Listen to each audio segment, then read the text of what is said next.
Her dreams are going to take Ava away from us one day, my mother said. I glanced at Ava, who sat crossed-legged on the couch while engrossed in a book. Her eyes sparkled with a light that seemed to come from some otherworldly place. My heart tightened, both with love and worry.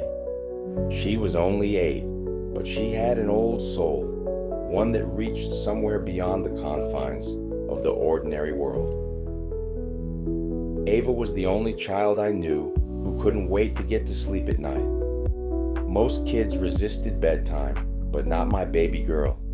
She eagerly brushed her teeth, put on her pajamas, and tucked herself in with a contented sigh.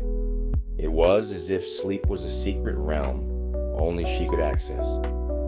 One night, when she was 8, I sat on the edge of her bed. Curiosity and concern had hit me. Ava, why do you love sleeping so much? I asked, brushing a dark curl of hair away from her forehead. Her eyes twinkled with a secret joy. I see my boyfriend there, Daddy, she said, her voice filled with the innocent certainty of childhood. I chuckled, thinking it was a figment of her vivid imagination. But a part of me wondered, and my mother's words echoed in my mind. Over the years, Ava's connection to her dream world grew stronger, while my own understanding of her nightly escapades remained dim. On Ava's 18th birthday, we celebrated with her favorite dinner, spaghetti carbonara, and a decadent red velvet cake on the side. Laughter filled our home along with the clinking of glasses and the warmth of family.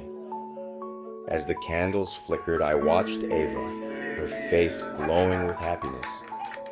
Just as she was about to blow out her candles, a knock echoed through the house. Ava's eyes widened with recognition. She leaped up with an excited yelp and sprinted to the door. My mother and I exchanged bewildered glances, and as the family followed her, Ava flung the door open, and there he stood, an impossibly handsome boy, his features perfect yet unmistakably alien. His skin had a faint luminescence, and his eyes glowed with a soft, ethereal light.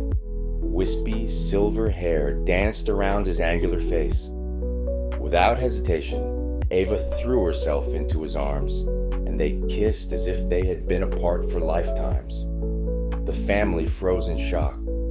My wife, my mother, and I stood rooted to the spot, unable to comprehend the scene. Ava turned to us, her dark brown eyes shimmering with both excitement and a touch of sorrow. This is Zevran, she said, her voice soft and filled with love. I've been seeing him in my dreams for as long as I can remember. We're leaving for a while, but we'll be back in a few years.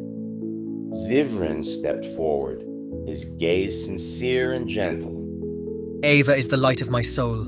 I promise I'll take good care of her, he said, his voice like music from another world.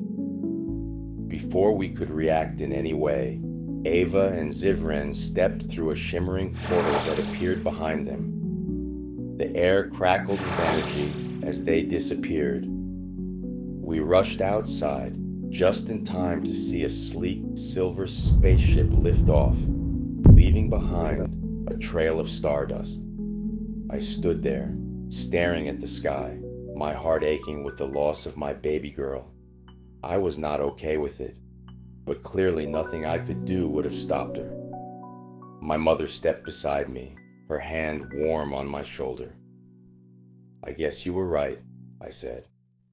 She nodded, her expression both sad and wise, but full of understanding. I usually am.